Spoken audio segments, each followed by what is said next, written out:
एक राष्ट्र योद्धा जिसने अपने ज्ञान से, अपने पराक्रम से, अपनी निर्भीकता से, अपनी अथक मेहनत से इस सोए हुए राष्ट्र को जगा दिया। उस योद्धा का नाम है भाई राजीव दीक्षित।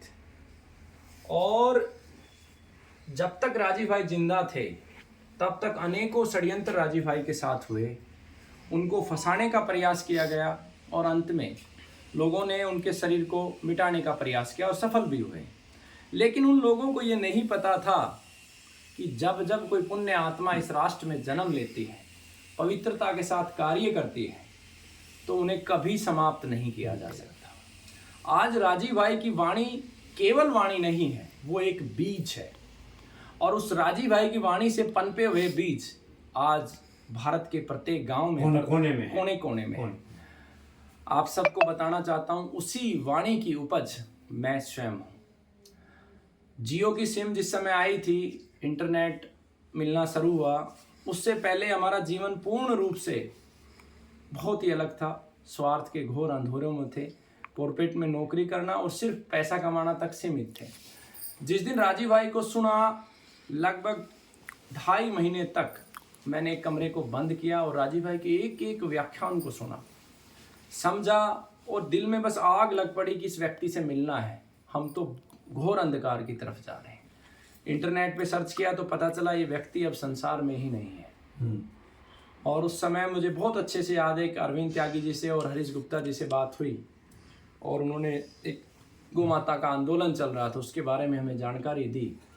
और उसके ठीक बाद हमारे मन में एक ही सवाल था कि जहाँ राजीव भाई रहते थे वहाँ हम चलेंगे। और वर्धा की मैंने आज से 2015 यानी कि 8 साल पहले वर्धा में आया था। राजीव भाई की इस पावन भूमि पे आया मैं, और रात के 11:30-12 बजे मैं पहुंचा था जहाँ पे गौशाला माता जी बनी हुई है, और कार्यकर्ता उस समय टेंट के अंदर बैठे हुए थे, वो आज भी मुझे याद है। 15 में आए थे आप? हाँ, 2015 में आए थे। उसके बाद जब दोपहर का खाना हुआ तो माता जी की साथ, माता जी और बाबूजी जब खाना खा रहे थे तो माता जी की थाली में लेके गया, और उस थाली को जब मैंने धोना चाहा तो अंत में आवाज़ आई कि रे मूर्ख तू क्या कर रहा है, राजीव भाई के माता पिता की थाली को धो क्यों रहा है, इसी में क्यों नहीं खा लेता। और मैंने खाना खाया, खा के और राजीव भाई के माता पिता के चरणों में एक सौगंध लेके मैं गया था कि मैं राजीव भाई के सपनों को पूरा करूँगा। और उसी कड़ी में सबसे पहले हमने गुरुकुल की स्थापना की। और माता जी बताना चाहूँगा कि जो सपना राजीव भाई ने देखा था, स्वावलंबी गुरुकुल, भारत का पहला स्वावलंबी गुरुकुल जो बिना दान के चलता था, वो गुरुकुल बनाया। राजीव भाई ने एक सपना देखा था, स्वावलंबी गौशाला, वो स्वावलंबी गौशाला का निर्माण किया। राजीव भाई का सपना था प्रकृति के लिए 3 लाख से अधिक पेड़ पौधे लगाए। आयुर्वेद के ज्ञान का प्रचार प्रसार करने के लिए लगभग 90,000 लोगों तक सीधे ज्ञान दिया, और 4 करोड़ लोगों तक ज्ञान को इंटरनेट, यूट्यूब और फेसबुक के माध्यम से पहुंचाया। इस राष्ट्र में आयुर्वेद के नाम पर जो व्यापार चल रहा था, जो झूठ चल रहा था, उस झूठ का पर्दाफाश किया। जहां कार्यकर्ताओं से एक सवाल किया जाता था कि अगर इससे ठीक होता तो प्रमाण दिखाओ, प्रमाणिकता से 900 से अधिक कैंसर रोगियों का डाटा दिया। कृषि के क्षेत्र में 17 से अधिक प्रकार के खाद तैयार किए। एक घिया की बैल से 5 क्विंटल से अधिक घिया का बीज देसी तैयार किया। 6 फीट से अधिक लंबाई का पालक का पौधा देसी तैयार किया। और आयुर्वेद के अंदर जो जो वर्तमान समय में व्यापारीकरण के चलते हुए कमी आई थी, उनका अध्ययन करके आयुर्वेद की संतान के रूप में जीवन चिकित्सा की स्थापना करी। गौ माता के विषय में जितने भी षड्यंत्र थे, वो सब षड्यंत्रों का पर्दाफाश किया। जहां लोग ये सवाल करते थे कि कहाँ गौ माता से कैंसर ठीक होता है, कहाँ गौमूत्र से कैंसर ठीक होता है, जो तुम्हारे राजीव दीक्षित जी ने कहा वो कहाँ सत्य है, उन सब के सामने लोगों को खड़ा करके दिखाया कि ये व्यक्ति कैंसर से ठीक हुआ है। लगभग हरियाणा के प्रत्येक जिले में और भारत के 150 जिलों में निःशुल्क खाद और निःशुल्क बीज हमने दिया। बहुत सुंदर। जब जब जहां जहां जितना संभव था हमने सहयोग किया। राजीव भाई का सपना था गुरुकुल बनाने का। हरियाणा में स्वावलंबी गुरुकुल की स्थापना करी। मध्य प्रदेश के गुरुकुल का कार्य प्रगति पे तो नहीं कहेंगे, लेकिन जमीन पे कुछ ना कुछ कार्य जरूर हुआ है।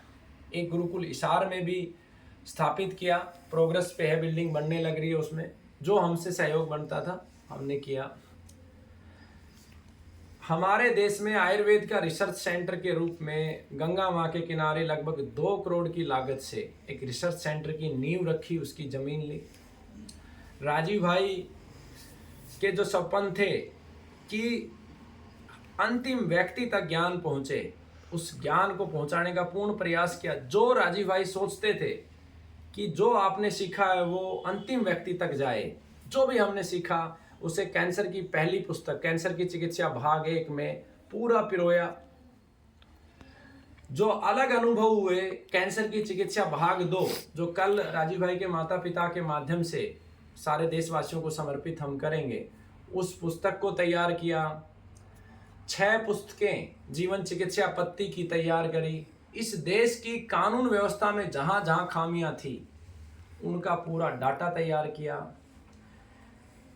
जिस धारा में हम गए, धारा 376, जिसमें 93% के लगभग लोग बेगुनाह जेलों में पड़े और वो बरी होते हैं, उस धारा के ऊपर एक पुस्तक तैयार करी। ये सब कार्य हमने नहीं किए। ये सब कार्यों का अगर श्रेय कहीं जाता है तो राजीव भाई की वाणी को जाता है, राजीव भाई को जाता है, और राजीव भाई के माता पिता को जाता है, गौ माता को जाता है, हमारे माता पिता को जाता है, प्रकृति माँ को जाता है, और भाई प्रदीप दीक्षित जी को जाता है।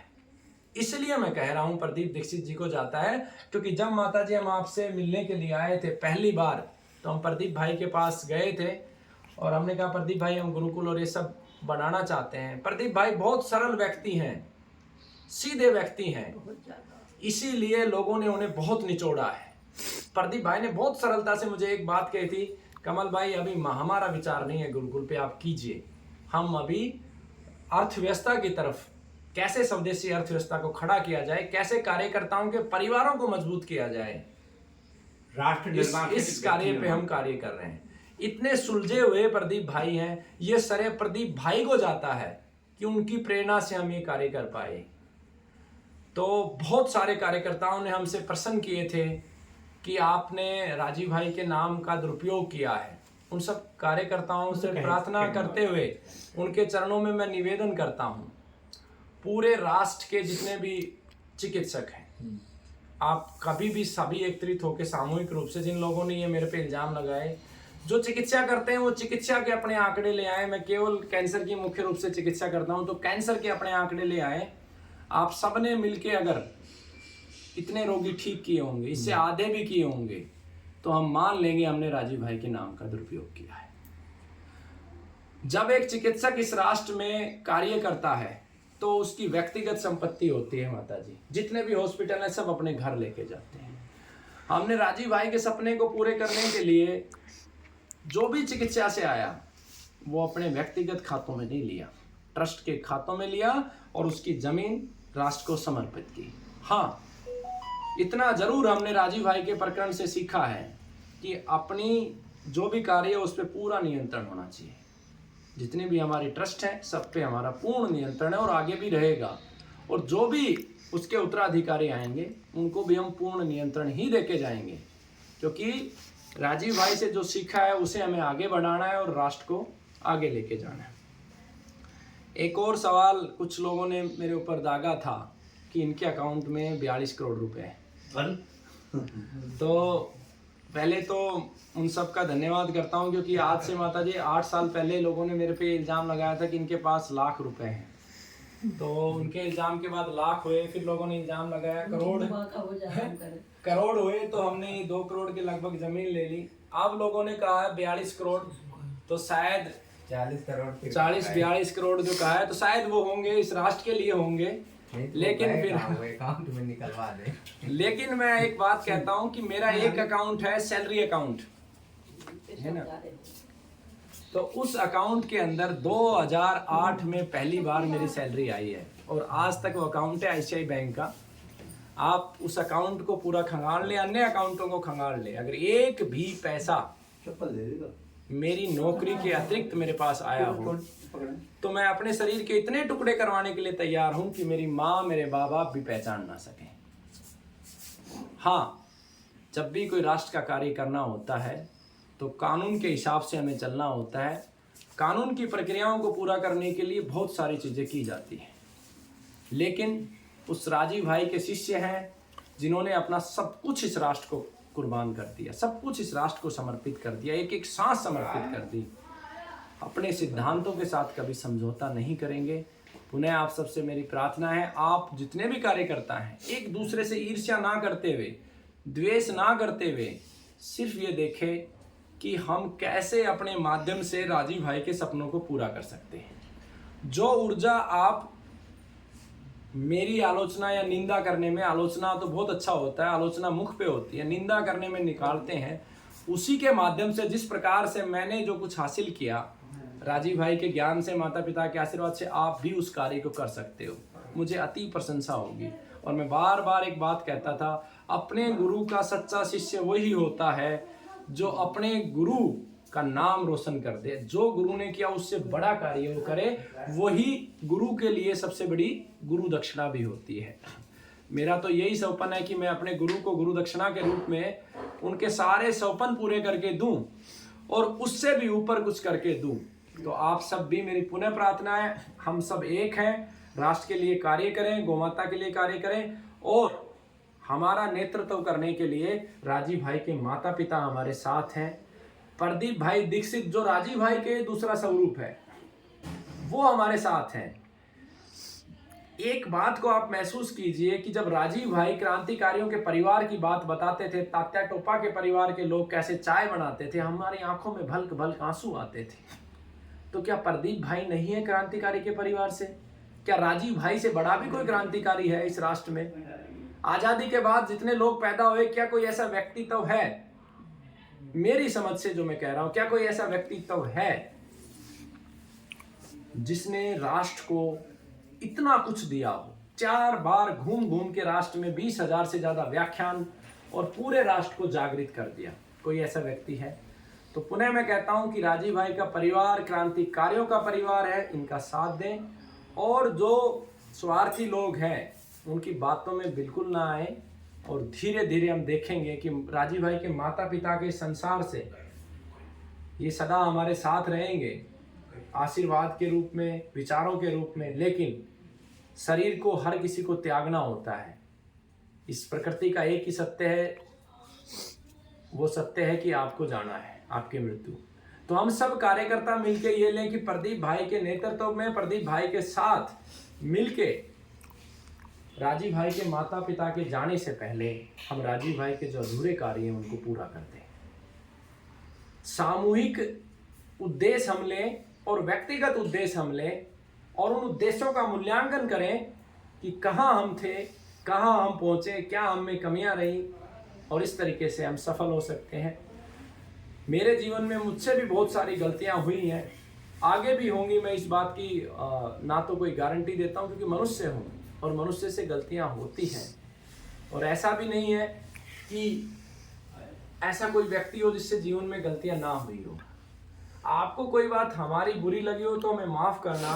अगर आपको लगता है कि प्रदीप भाई से कोई गलती हुई है इस प्रकार की, मुझे नहीं लगता किसी प्रकार की। प्रदीप भाई जैसे साधारण व्यक्तित्व, सरल और बिल्कुल बिना किसी घुमाव फिराव के, कोई बात नहीं करते, सीधी बात बताते हैं। पिछली बार भी जब गुरुकुल आए थे, उन्होंने बहुत सरलता से मुझे बताया, कमल भाई एक विषय को पकड़िए, अब हम उस विषय पे पार उतर जाइए। अब हमारे पास इतने ही संसाधन हैं, बड़ी बड़ी बातें नहीं, झूठ नहीं, छल कपट नहीं, झूठे सपने नहीं, सत्यता के साथ प्रदीप भाई आगे बढ़ रहे हैं। लेकिन इस समय आप देखिए, जिस प्रकरण में प्रदीप भाई जेल गए, क्यों गए? क्योंकि प्रदीप भाई के पास राजीव भाई के सपनों को पूरा करने के लिए अर्थ नहीं और उन्हें अपनी झोली उद्योगपतियों के सामने फैलानी पड़ी। और कोरोना काल में आप सबको पता है सबके व्यापार धंधे चौपट हुए हैं, और वो व्यापार धंधे चौपट हुए तो उसमें प्रदीप भाई ने कौन सा क्राइम कर दिया, क्या गलत कर दिया।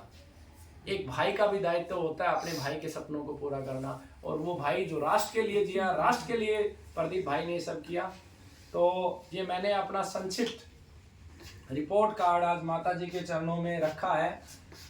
हर साल आने का प्रयास करूंगा, लेकिन 5 वर्ष के बाद अवश्य आऊँगा। माता जी के चरणों में मैंने कुछ संकल्प लिए हैं और मैं उनको पूरा करके ही आऊँगा। और मुझे पता है मेरी माता जी हमें छोड़ के बिल्कुल नहीं जाएंगी, 5 सालों में हमेशा हमारे साथ रहेंगी। और हम एक परिवार हैं, सब मिलके इस राष्ट्र का कार्य करेंगे। और राजीव भाई की आत्मा हम सब के अंदर विराजमान है, और शरीर रूप में प्रदीप भाई हमारे पास है। आत्मा अगर राजीव भाई की हमारे पास है तो शरीर रूप में प्रदीप भाई हमारे पास है, राजीव भाई की माँ हमारे पास है, पिताजी हमारे पास है, स्वराज और छोटा बच्चा जो भतीजा है वो भी अब तैयार हो रहा है। स्वराज नाम रखा है। ये स्वराज नाम किसने रखा माता जी? रामदेव। बाबा रामदेव ने इनका नाम, स्वराज दीक्षित। स्वराज दीक्षित। तो इनका नाम बाबा रामदेव ने रखा, स्वराज दीक्षित। तो आप सब एक हो और इस राष्ट्र के लिए लड़ें। पुनः प्रार्थना, जो प्रदीप भाई कर रहे हैं उनका साथ दें, तन से, मन से, धन से, और किसी भी तरीके से नहीं तो इतना कर सकते हैं कि सुबह उठ के 1 मिनट बस प्रकृति माँ के, गौ माँ के और ईश्वर के चरणों में प्रार्थना करें कि उस पुण्य आत्मा के सपनों के लिए जो भी लड़ रहा है वो पूरे हो। वंदे गौ मातरम।